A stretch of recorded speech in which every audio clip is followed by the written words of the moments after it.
Bonjour à tous, j'espère que vous allez bien. Donc aujourd'hui, nouvelle vidéo mensuelle sur le bilan en ce début février de mes trades plutôt court terme. Pas énormément de changements, il y a juste eu deux positions qui ont été clôturées en début janvier avec une petite perte de 23,15 €. Pour le reste, je garde en portefeuille. Je vais vous faire suivre ces vidéos chaque début de mois, comme la vidéo que je vous fais chaque début de mois sur mon portefeuille PEA long terme à dividende avec les zones techniques que je surveille de près. Là, c'est sur mes trades court terme avec les gains, les pertes en toute transparence comme d'habitude. Donc on commencera rapidement par faire un point en ce début de semaine sur le CAC 40, voir les zones techniques clés à surveiller de près. Après on passera sur le suivi de mes trades court terme avec toujours le BX4, Neuron, Vallourec, Trigano, Veolia, Airbus, Biomérieux, Accor, Eramet, Dassault Aviation, Safran, Renault, Edenred. Et la semaine dernière, j'ai rentré quelques positions de SPI. Je vous montrerai mon plan de trading. Après, on passera sur le récap de décembre 2024 parce que j'ai clôturé une position avec une légère perte et janvier aussi. Après, le bilan 2024 de tous mes trades qui commencent aussi à se remplir avec cette clôture du mois de décembre. On verra où c'est que j'en suis. Et puis pour terminer, comme d'habitude, quelques sociétés qui techniquement me semblent intéressantes à surveiller de près. Alstom, Saint-Gobain et Coface. Donc n'hésitez pas à vous abonner à la chaîne, à partager la vidéo, à me lâcher un maximum de likes, ça me ferait très plaisir. Si vous avez des questions, des remarques ou si vous voulez un avis sur une société, mettez-moi tout ça en commentaire, je serai ravi d'échanger avec vous. Je vous rappelle mon Twitter où je fais le suivi de mes analyses techniques, de mes trades court terme, etc. Le lien est dans la description. Pour suivre mon PEA court terme et long terme à dividende sur Morning, le lien aussi dans la description. Bien sûr, je ne suis pas un conseiller financier. Mon avis dans cette vidéo ne représente pas un conseil d'investissement. Elle est juste réalisée à but pédagogique. Chaque investisseur doit avoir sa propre stratégie. Investir en bourse représente un risque. Vous êtes le seul responsable de vos achats et ventes d'actions. Allez, on va faire un point rapide sur le CAC 40 en ces débuts de semaine. Je tourne la vidéo lundi soir. Donc on verra bien mardi soir quand je vais poster la vidéo où en sera le CAC 40. Ce qui est sûr, c'est que ce que je vais regarder cette semaine, après cette petite on va dire déflagration, mais bon, c'est pas non plus catastrophique. Moins 1, c'était à moins 2% lundi matin. Le CAC a fini lundi soir à moins 1,2. On verra bien pour la semaine. Ce qui est sûr, c'est qu'on a maintenant un gap baissier. Et pour moi, on est revenu sur la polarité vers les 7777 points. On verra. L'enjeu, c'est est-ce que dans la semaine, le CAC 40 va clôturer en dessous des plus bas de lundi soir, de lundi, la journée de lundi, ou est-ce qu'il va aller combler ce gap baissier. Pour moi, il y a deux scénarios. Si on fait comme ça, on peut peut-être latéraliser pendant quelques temps. On sera toujours dans une forme de respiration, de congestion, alors que si on casse, on sera plus neutre court terme, on sera plutôt sur une correction pour peut-être aller chercher un autre gap haussier vers les 7630. Voilà, on pourrait peut-être faire ça. On verra. Donc l'enjeu court terme pour cette semaine, c'est support à surveiller les plus bas de lundi, soit les 7784 points, et à contrario, le comblement du gap baissier pour essayer d'aller atteindre cette zone symbolique des 8000 points. Allez, on va passer maintenant au suivi de mes trades court terme. On va commencer avec le BX4. Donc le BX4, toujours un peu en fond de portefeuille pour couvrir mes trades court terme. On a vu lundi avec la volatilité, c'est pas mal. Maintenant, Mon problème, c'est qu'ayant mon PRU à 0,87, ma moins-value latente est assez élevée, à peu près un peu plus à peu près 12%. Ma stratégie, ça serait peut-être d'en reprendre, mais j'ai pas vraiment de signaux. C'est plutôt les signaux de baisse qu'on a en ce moment, c'est plutôt des annonces de Trump, mais 2 heures plus tard, il peut un peu changer d'avis, le marché peut aller dans l'autre sens, donc c'est un peu risqué. C'est pas vraiment une baisse. Ce qui serait intéressant, c'est une baisse construite comme la hausse construite, mais pour le moment, c'est pas le cas. On est plutôt, pour ma part, toujours dans une belle hausse du CAC en ce début d'année. À voir si on a un retournement. On a vu les niveaux sur le CAC, voilà, sur le BX4. Je pense qu'il m'en faut plus pour reprendre une position vendeuse sur le CAC 40. Pour les personnes intéressées, après, voilà, peut-être, est-ce qu'aussi on voit le CAC passer les 8000 points? Je n'en sais rien. Est-ce qu'il peut aller sur des nouveaux records? Je n'en sais rien aussi. On est en plein milieu des résultats aussi d'entreprise, donc ça peut aussi jouer. Donc affaire à suivre. Quand je ne sais pas trop quoi faire, ben je ne fais rien. Donc le BX4, je laisse comme ça. Pour les personnes intéressées qui croient à un retournement du CAC ou une respiration plus profonde après la belle hausse du mois de janvier, et ben bien évidemment, il y a une stratégie. On met sur les plus bas le stop. Ça veut dire qu'on croit pas que le CAC 40 va aller plus haut que les 8000 points. Et puis après, on essaye d'aller combler ces gaps. Par exemple là, par exemple l'autre gap, ça nous fait un risque-récompense d'un peu plus de 1. C'est tout à fait aussi recevable. Voilà, on ne sait pas trop où le marché va aller en ce mois de février. Moi, pour le moment, je suis dedans. Ça couvre tous mes autres trades qui, pour le reste, j'essaye toujours de continuer mes achats parce que pour le moment, comme j'ai pas vraiment de signaux à la baisse sur le CAC 40, bah, j'essaye de trouver des sociétés qui techniquement me semblent intéressantes pour l'achat. Donc je continue sur cette stratégie et puis on verra ensemble si je change un moment ou un autre. On continue avec Neuron. Bon bah Neuron, pas grand chose à dire. On a vraiment vu notre support à 43,20. J'avais mis mon stop à 42,90 et là ça repart. Je suis revenu positif avec mon PRU qui est vers les 45. Donc voilà, on est dans un territoire positif, c'est assez intéressant. Maintenant, attention aux résultats le 12 février, donc la semaine prochaine. On verra bien ce que ça va donner pour les personnes intéressées. Et ben, on est repassé au-dessus de la zone qui était de polarité, donc c'est plutôt positif. Attention, résistance historique des plus hauts, 47,55 sur Neuron. Donc moi personnellement, bon, je ne touche à rien. On va voir les résultats le 12 février. Et puis on verra ce qu'on va faire ensuite. On voit qu'on est à la croisée de toutes les moyennes mobiles. Donc tout en dessous des cours, c'est plutôt positif. Le RSI aussi bien reparti en direction de la zone de surachat. Donc pour le moment, les acheteurs ont repris la main. Affaire à suivre au niveau de Neuron. On continue avec Valorec. Alors Valorec, je me suis fait sortir quelques positions.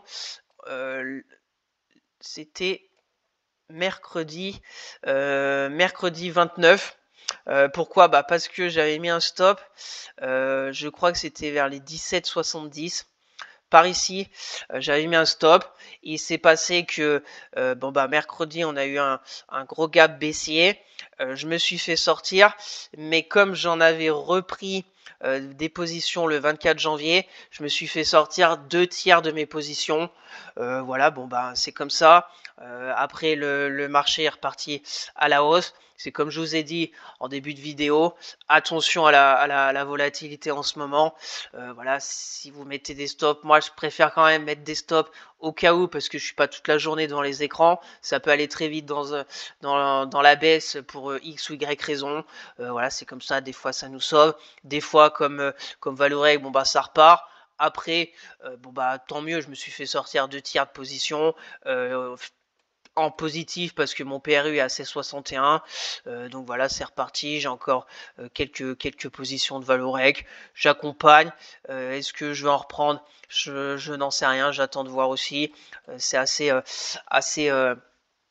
assez sport aussi sur Valorec, on voit des grandes bougies, des grandes mèches, donc voilà, le secteur aussi du pétrole, on sait pas trop avec Trump, donc voilà, c'est pour ça que c'est assez nerveux en ce moment. Donc pour conclure sur Valorec, je me suis fait sortir, j'ai remis un stop à 17,22€, de toute façon je serai toujours en gain. Affaire à suivre pour les personnes intéressées. Bon bah on est pour moi sur la fin peut-être. Je vous rappelle, le gap baissier que j'aimerais aller combler, c'est celui-là à 19€, qui est par ici. Pour le moment, on n'y arrive pas. La construction est plutôt pas mal, même si on a eu la mèche basse, mais on voit qu'il y a des acheteurs. On était revenu pile poil sur la zone de... On va enlever ça, on va être plus clair quand même. On est revenu sur la mèche de mercredi pile, sur le gap haussier du 8 janvier. Belle zone de polarité, et là on est reparti, donc c'est plutôt positif. Maintenant voilà, la configuration est très belle, très haussière, on fait comme ça, là on va aller là, donc si on casse et qu'on va plus haut que les 19€, bon bah on continue dans le schéma haussier, on continue avec la moyenne mobile 50 en support dynamique, donc c'est plutôt très positif au niveau de Valorec. Maintenant à 18,54, bon bah le problème c'est qu'on n'est pas loin de la résistance. Si on regarde comme ça, on peut après très bien encore retourner là avec des mèches basses. Donc affaire à suivre. Moi j'ai quelques positions encore à voir et on en reparlera samedi. Résultat 27 février. Il y a encore un peu le temps au niveau de Valorec. On va remettre ça, hop. On continue, Trigano. Alors Trigano, pile poil, presque au centime près, la bougie de lundi. Trigano, j'aimerais aussi en reprendre, mais bon, lundi, ça a été quand même assez vite. Ce gros gap baissier sur le CAC, il y a eu pas mal d'achats en début de journée. L'après-midi avec l'ouverture des marchés américains, bon bah c'est un peu aussi vacillé, après c'est reparti. Et au final, bon bah Trigano, lundi elle a ouvert à 126, pile sur la zone de polarité, pile sur le support oblique haussier, et elle est repartie. On a toujours un petit gap baissier, mais c'est vraiment pas mal. C'est vraiment pas mal. On va bientôt peut-être revenir vers mon PRU à 140. Donc à voir si je reprends une troisième position. C'est un trade que j'ai depuis un moment, depuis le 8 avril, que voilà, j'ai réussi quand même à limiter la casse. On verra. Après, j'aime bien la société, donc affaire à suivre. Techniquement, c'est pas mal. On allait à la M10, la M20, la M50, la M200 en soutien. Le RSI est plutôt positif. Donc pour les personnes intéressées, c'est assez simple.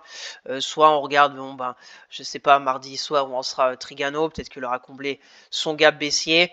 Et ben on prend. Le stop est assez clair. Maintenant, on a le support oblique haussier et on a la zone de polarité horizontale vers les 126. Donc par ici, et puis on va chercher là-haut, soit un risque récompense d'un 50 pour Trigano, tout à fait acceptable, je pense, avec un bon money management, etc.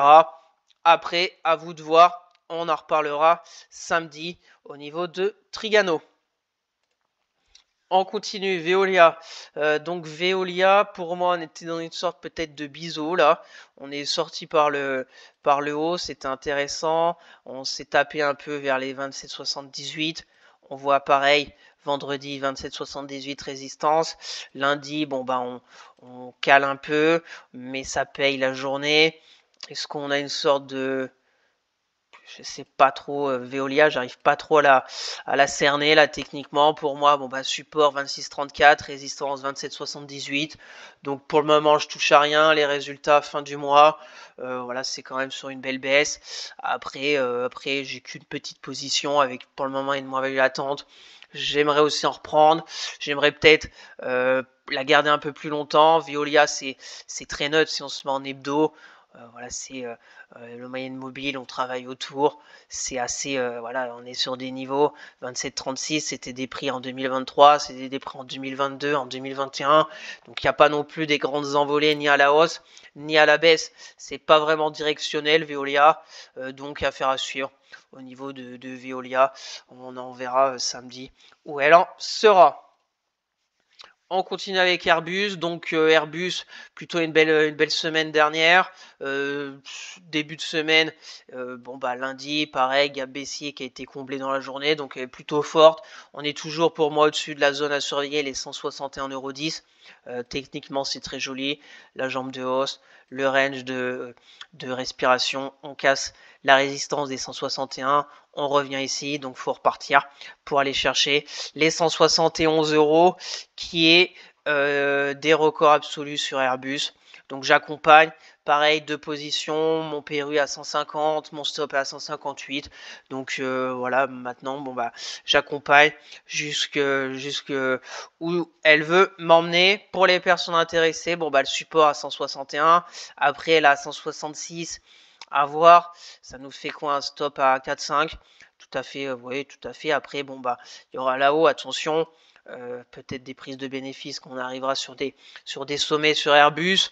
Là, le risque récompense n'est pas bon, mais bon, si on casse et si on a vraiment un momentum sur le CAC et qu'on casse les 8000 points, etc., bon bah Airbus, je pense, en bénéficiera. Et puis après, bon, on peut aller à 180, 184, etc. Attention, il y aura aussi les résultats le 20 février, donc on va voir les arbitrages qui seront faits par rapport à ces résultats.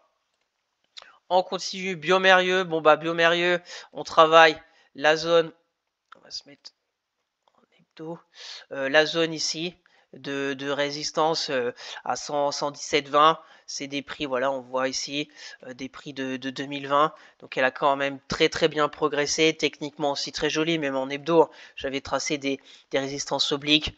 À chaque fois qu'on a cassé, hop, on s'est mis, et là on explose vraiment à la hausse.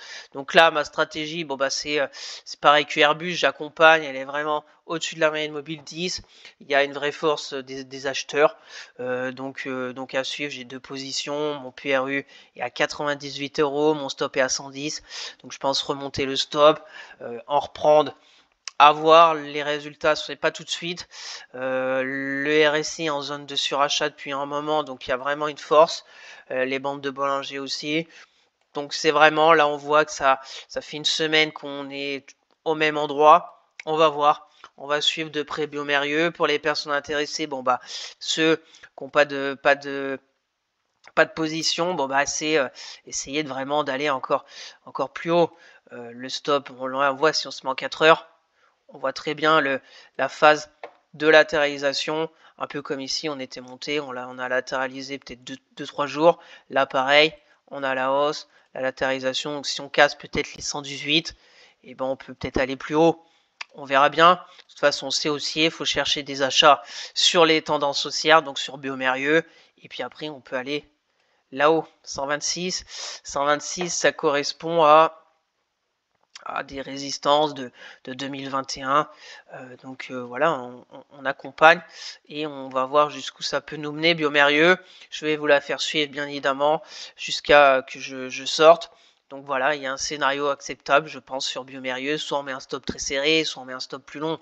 Après, je vous donne juste des idées techniques avec des analyses techniques. Après, c'est à vous, bien évidemment, de faire par rapport à votre stratégie. On continue Accor. Alors, Accor, bon bah lundi, elle a ouvert un beau gap baissier. Je l'ai laissé. On était... ce que je vais faire, on va mettre par ici, parce qu'au final, j'avais repris des positions le 24 janvier sur Accor. C'était voilà, plutôt aussi techniquement intéressant. On monte, on latéralise, j'avais pris, c'était bien monté. Lundi, on est reparti un peu à la baisse, mais on va voir cette semaine si on arrive à combler ce gap baissier. Pour moi, on est toujours dans la même config. Comme un peu Biomérieux, même si Accor est encore plus forte, et bon, on monte tranquillement, techniquement très propre, des impulsions haussières, des latéralisations, des impulsions haussières. Voilà, c'est très propre. Donc tant qu'on est dans la belle tendance haussière et qu'on est dans le train, bon bah on accompagne. Je monte mon stop, 46,90 mon stop, peut-être que le monter. Pour en reprendre, bon bah j'en ai repris il y a une semaine, donc je pense pas encore accumuler. On verra. Pour moi, la prochaine résistance, 51,40 €, qui correspond aussi sur des niveaux quand même de plus haut historique de 2015. Donc on va voir si 10 ans plus tard, Accor arrive à faire des nouveaux sommets historiques. On va suivre ça ensemble. Résultat le 20 février. Le RSI ressort de la zone de surachat à surveiller. Donc voilà, surveiller pour moi la semaine 48-45 le support, le gap baissier, et puis si on va faire des plus récents et après plus historiques à 51,40 € pour les personnes intéressées. Et ben soit sur la haut, si on se met aussi en 4 heures, on va voir. On voit très bien la résistance des 50 €. On peut essayer de prendre à 50 €. Le stop par ici. Et puis on va chercher des nouveaux records. Le risque récompense n'est pas top, mais on tient le canal haussier. Ou sinon, bon bah on prend là, par exemple, je sais pas, mardi soir où on sera accord. Mais on peut commencer là. Voilà, après c'est à vous de voir. De toute façon, la tendance est très belle. On a aussi par exemple la moyenne mobile 50 en support dynamique. Donc on la suit, tant qu'on est au-dessus, c'est positif. Quand on viendra casser cette moyenne mobile 50, et ben ce sera peut-être le moment de prendre ses bénéfices. On continue, Eramet. Alors Eramet, ça zigzague pas mal. Pour être assez clair, pour moi, on est sur un range. La forte baisse, ça s'est stabilisé. On a été chercher des plus bas récents à 48,52. On remonte sous forme un peu de tendance haussière. On se tape la tête à 58,65. Et là, on est revenu un peu au milieu de ce range entre les 48 et les 58. On est à peu près à 54. Donc voilà, on est plutôt neutre. On ne sait pas trop. Les annonces, secteur un peu spécial, voilà, sur les matières premières. Donc ça bouge pas mal aussi, pas mal de volatilité sur ce secteur. On va voir les résultats le 19 février. Vous savez, ma stratégie, c'est vraiment pour un peu moyen terme, secteur minier. Voilà, si on se met en hebdo, on voit c'est très volatile. C'est par rapport au cours des matières premières, bien évidemment. Donc ça peut monter très haut, baisser très bas. Je crois vraiment à une relance peut-être de la Chine, etc. Donc ça peut être intéressant pour Eramet. J'ai 2 positions, mon PRU à 62. Je laisse fond de portefeuille, j'ai même pas de stop. On verra après, voilà, après c'est à vous. Si vous voulez vous positionner un peu sur les matières premières, Eramet qui fait du nickel et du manganèse, voilà, c'est pour les usines, etc. Exposé aussi un peu à la Chine. Pas totalement à la Chine, exposé dans le monde entier. On verra ce que ça va donner. Je pense personnellement qu'on est sur la fin de la baisse de cette baisse de 2024. Je pense que 2025 sera mieux. Pour le moment, on se stabilise. On a stoppé l'hémorragie, ça repart pas. Quand on repartira et qu'on passera vers les 60 €, ça sera vraiment intéressant. Mais déjà, on est déjà à 10% des plus bas RSA à 48. Donc ça se cherche au niveau d'Eramet, affaire à suivre. On continue, Dassault Aviation. Bon bah Dassault Aviation, c'est pas mal du tout. Une petite position, mon PRU à 197, j'ai mis un stop à 200. C'est techniquement intéressant. On avait le canal baissier, on a cassé la résistance avec cette belle bougie, on a fait un pullback, ça casse encore. Donc à surveiller parce que voilà, l'indice, c'est rien à signaler sur Dassault Aviation. On est sur des plus hauts historiques. On a le résultat début mars. Donc à voir aussi pour pourquoi pas tenter pour ma part de cumuler un peu et d'aller voilà, sur des zones inconnues. On est sur des records. On est aussi sur une force des acheteurs, moyenne mobile 10, 20, 50, 200, le RSI en zone de surachat. Donc on accompagne, on essaye peut-être sur des pullbacks pour essayer de faire grossir sa position pour les personnes intéressées. Et ben voilà, pour moi c'est une bougie très importante, la bougie du 30 janvier, parce qu'elle est très belle. Ça paye toute la journée, plus de 3%. Donc faut pas qu'elle soit invalidée par exemple cette semaine. Faut pas qu'on aille clôturer à 208 la semaine. Faut vraiment tenir. Pour le moment, bon on voit que ça bouge pas. Il n'y a pas vraiment de prise de bénéfice, donc c'est plutôt très intéressant en ce moment sur Dassault Aviation. On continue, Safran. Bon bah Safran, toujours très forte. Lundi un peu de turbulence, mais ça a payé direct. On avait un beau gap baissier, et ben il a été comblé. Donc il y a vraiment des acheteurs à chaque baisse sur Safran. On a une baisse de, je crois qu'il était à 2% la baisse.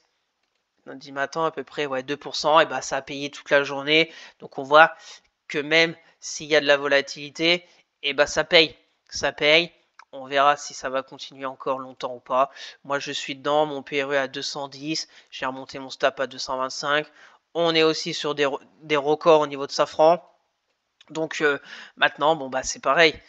Sur des niveaux plus hauts, on peut très bien. On se dit la bougie de lundi où ça a un peu vacillé sur les indices. Et peut-être que c'est fini. Et ben on dit il faut pas aller en dessous. Et puis on va chercher des zones plus hautes. Là, on est vraiment sur une ligne droite. On n'a vraiment pas vraiment de respiration, de latéralisation. Peut-être là, si on se met en 4 heures, ouais, ça a latéralisé un petit peu, mais c'est vraiment très léger. On va en 4 heures. Mais en journalier, en ligne de clôture, il n'y a vraiment que des petits replis. Donc on va être très forte. On verra. Pour moi, on reprend ou pas. J'en sais rien. Les résultats le 14 février, donc ça arrive bientôt. Il faut quand même faire attention aussi avec les résultats. Et comme je vous l'ai dit, avec Trump, chaque minute, il peut sortir une annonce. Donc ça peut aller très vite. Affaire à suivre. On continue, Renault. Donc Renault, pareil, lundi, secteur automobile qui a été très impacté avec les annonces de tarifs douaniers de Trump. Renault un peu moins que Stellantis parce que moins exposé. Et puis Renault est pour moi plus forte que Stellantis en ce moment. Donc voilà.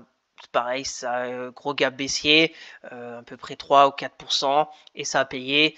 On a été comblé le gap.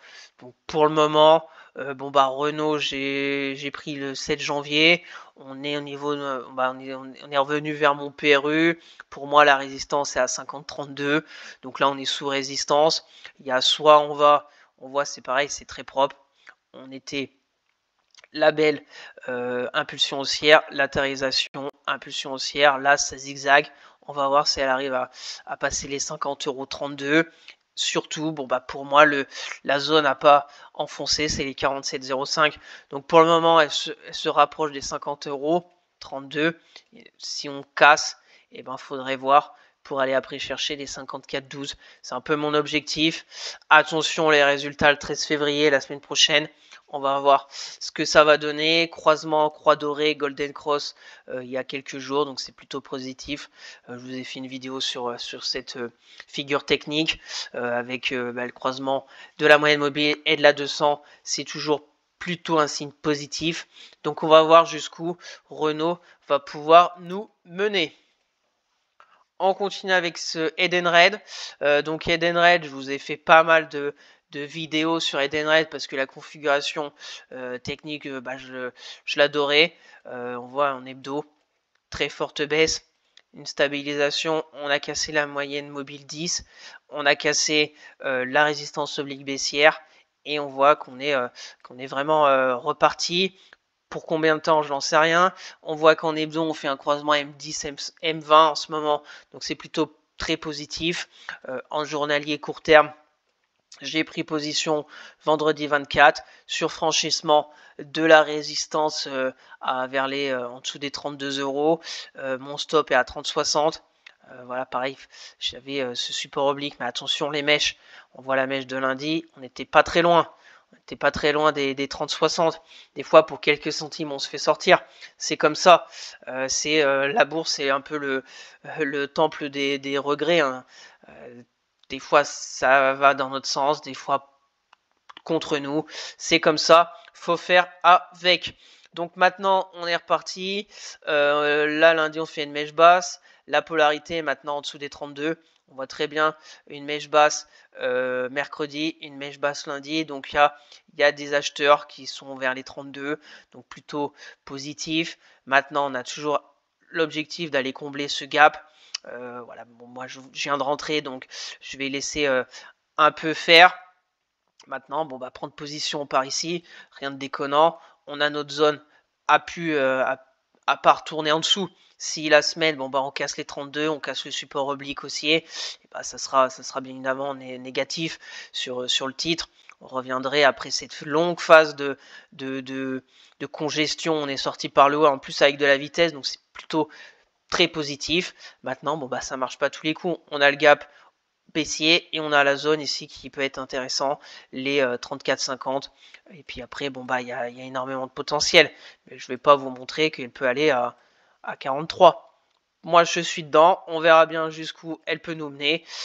Affaire à suivre. Pour les personnes intéressées, bon bah à voir si elle vous intéresse. Attention, résultat 18 février, donc tout peut arriver. Et on va finir avec SPI. Donc SPI pris position jeudi. Jeudi 30 janvier. Donc ce que j'ai bien aimé aussi, je vous en avais parlé dans mes vidéos, bon c'est un peu la forte baisse. On a fait une sorte de peut-être double creux, même triple creux, avec une résistance oblique baissière.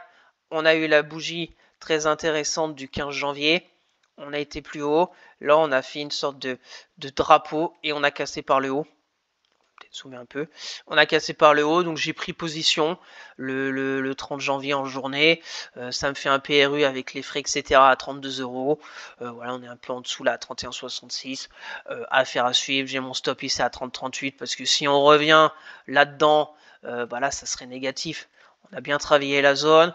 Techniquement, on a eu la belle éjection de la résistance. On a eu le drapeau de consolidation avec la baisse de la volatilité. La bougie, on s'est extrait de ce drapeau. Donc là, il ne faut plus retourner là-dedans.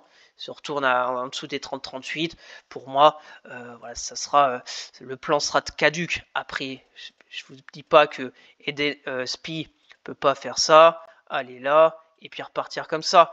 Mais après, bon bah on regardera à nouveau SPI. Pour le moment, c'est pas le cas. Pour les personnes intéressées, bon bah c'est toujours possible. On revient là. Voilà, lundi, une baisse de 1,68. Après, le CAC est à peu près comme le CAC. Voilà, après, bon bah on peut soit comme moi se dire à 30-38, on a le gap à aller chercher. Et pour moi, l'objectif c'est moyenne mobile 200. L'autre gap, ça nous ferait un risque récompense d'environ 2. C'est un peu mon plan pour les jours, les semaines à venir sur SPI. En plus, les résultats, on a un peu de marge, c'est le 6 mars. Donc, affaire à suivre. Le RSI, c'est plutôt aussi pas mal. Donc, on verra ensemble déjà samedi où on sera SPI, et puis je vais vous la faire suivre comme tout le reste. Je voulais déjà partager sur Twitter. Je vous rappelle, pour suivre tous mes trades et mes analyses sur Twitter, le lien est dans la description.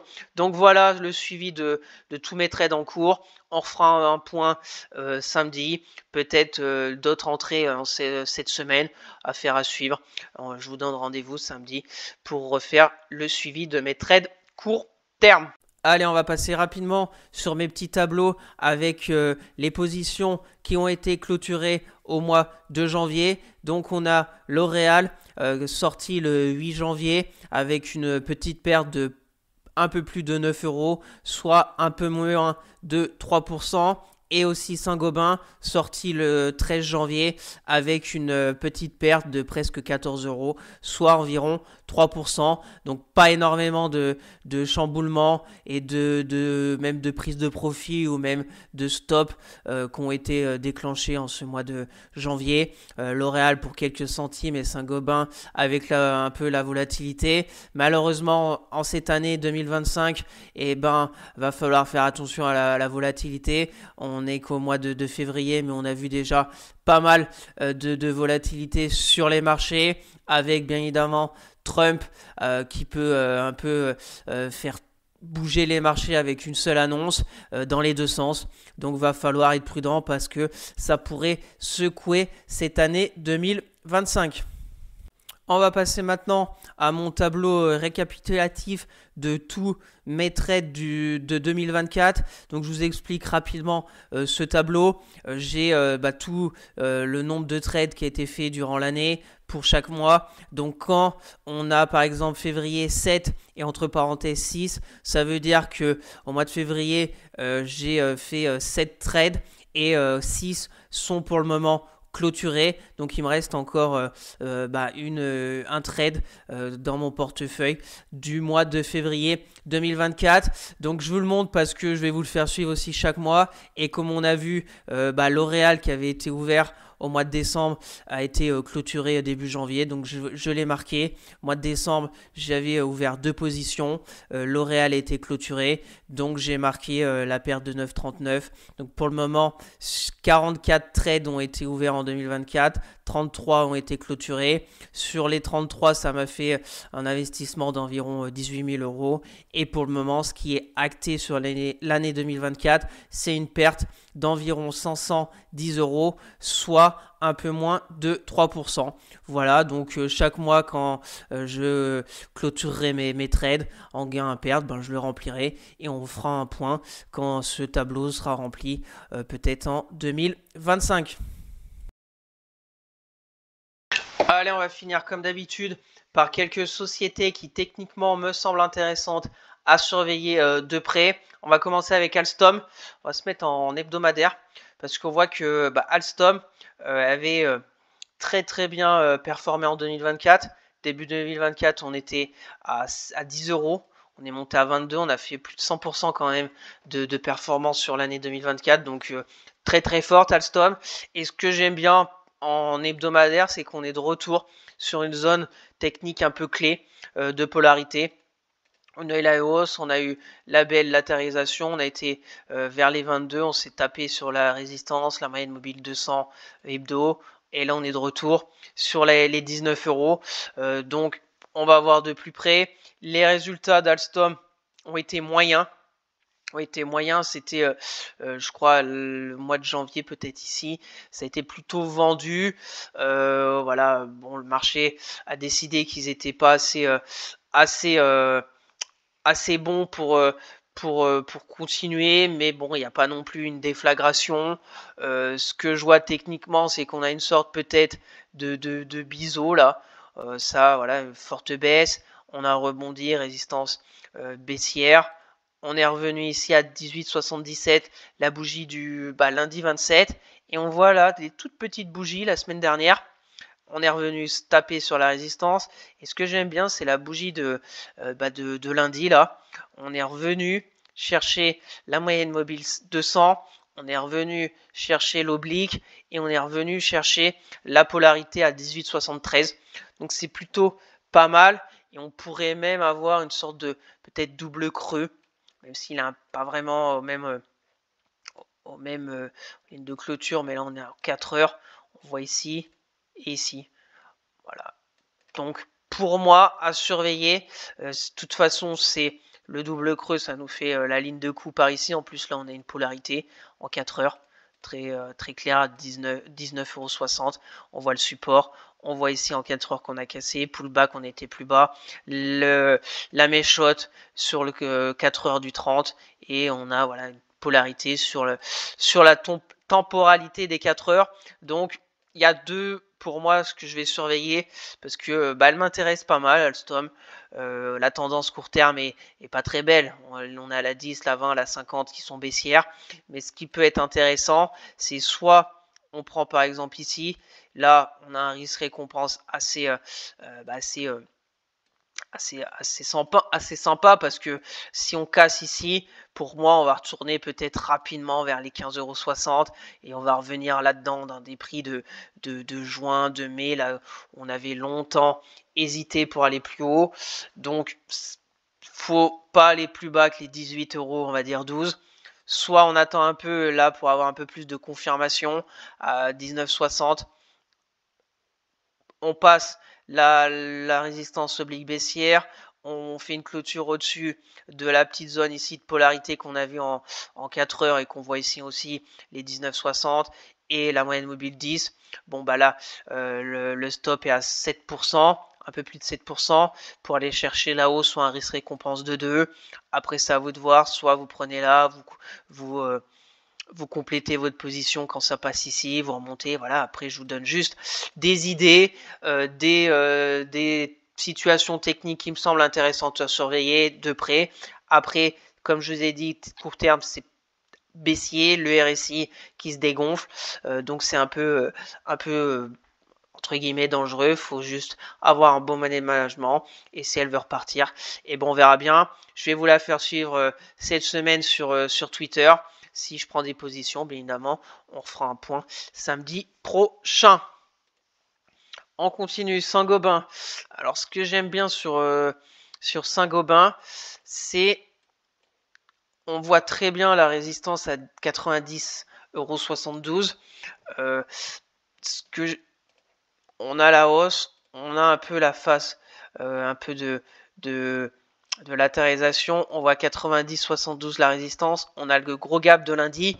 Donc, ça me laisse un peu penseur là de ce gap baissier. On a la zone à 86,20 de polarité, mais on a ici, là on a vraiment une belle zone à 81,92 €.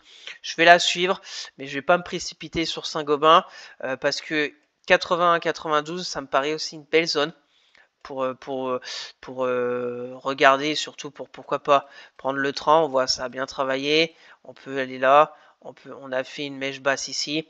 On peut aller là et revenir à 80,92. Jouer le range, jouer la moyenne mobile 200 qui est toujours haussière et sous les cours depuis novembre 2023. Donc là, c'est pareil, si on revient à 81,92, le stop est assez clair. On verra bien. Pour le moment, on est encore très loin. On met un stop là. Et puis, on va chercher le haut, par exemple, du range. Ça fait un risque récompense de un peu moins de 2. Voilà un peu ce que j'attends. Après, bon, si elle est très forte, il y a sur force, bien évidemment. Si elle est très forte et que, fin de semaine, on retape encore les 90,72, et là, on essaiera de prendre sur force. On achète le passage de résistance, on verra les bougies qu'on aura cette semaine, et puis on va sur des nouveaux records. Voilà deux scénarios sur Saint-Gobain. Pour le moment, à cette heure, si à 86,94 €, pas grand chose à faire. On a une petite zone à 86,20, on va voir ce que ça va donner. Et au-dessus, on a le gros gap baissier. Donc, curieux de voir comment elle va finir. Donc, pareil, je vais vous la faire suivre la semaine sur Twitter. Les résultats, c'est pour le 27 février. Donc, on verra ce que ça va donner aussi, les résultats. Affaire à suivre. Et on va finir avec Coface. Donc, Coface, elle est revenue sur une zone de polarité et elle est revenue pile poil sur, pour moi, la bougie qui était très intéressante là du 27 janvier. Belle bougie, plus 2,54. On est revenu pile poil, beaucoup de volatilité lundi. Mèche haute, mèche basse. On va voir moyenne mobile 20. Donc à suivre. Elle est plutôt forte.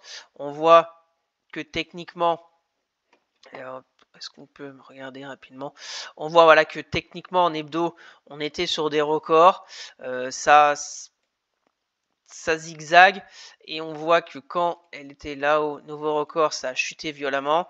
On est revenu, on est reparti. Donc là, j'aimerais vraiment aller sur des nouveaux records.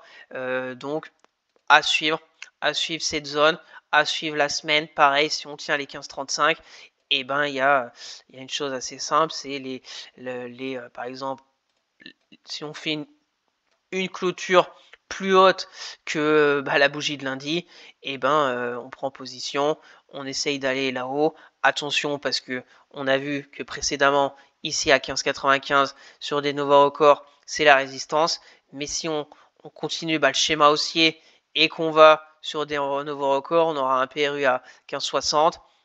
Là, peut-être qu'on va zigzaguer, j'en sais rien. Et si on casse, on peut reprendre.